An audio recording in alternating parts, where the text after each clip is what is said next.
Il-każ Dabo Maġek għajjem kontroversja u d-diskussjoni dwar ir-razziżmu kienet waħda mqanqla.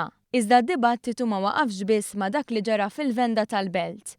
Rapporti f'ġurnali referew għall-Ungeriż bħala iswed jew black. Dawn ukoll nislu xi ftit tad-diskussjoni speċjalment fuq il-midja soċjali.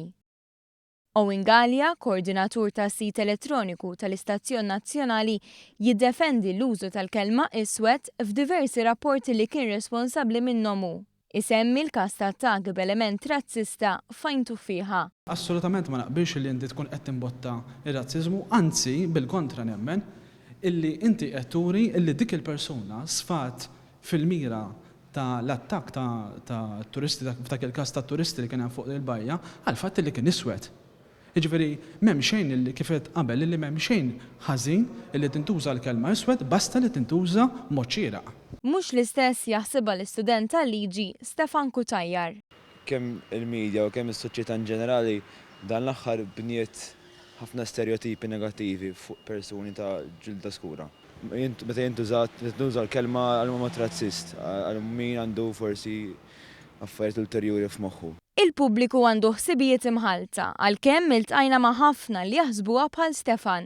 Persuna ta' karnaġġjon skura għandna nsejħula sewda jew iswed.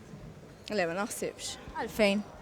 Għax qed kif taqbad tgħid, qed tillejbil jaħu. Ma naħsibx li hemm għalfejn. Ma ngħidlu xejn, mhux kwistjoni ta' abjad jew iswed. Femla skur. Imma m'hemmx għalfejn u xek. Bniedem bħalna. Ma naħsibx li għandek tiġġudika skont il-kulur ta' persuna. Kulħadd umanu fl-aħħar mill-aħħar. Il-karnaġġjon mhux jagħmel id-differenza. Mhux ibniet bħal ħadd ieħor. Le, jien ma ngħidulhomx is-suwed, jien ngħidu karnaġġjon skura. Ta' mhix differenza naħseb orajt. Qisu insultu Persuna bħalna.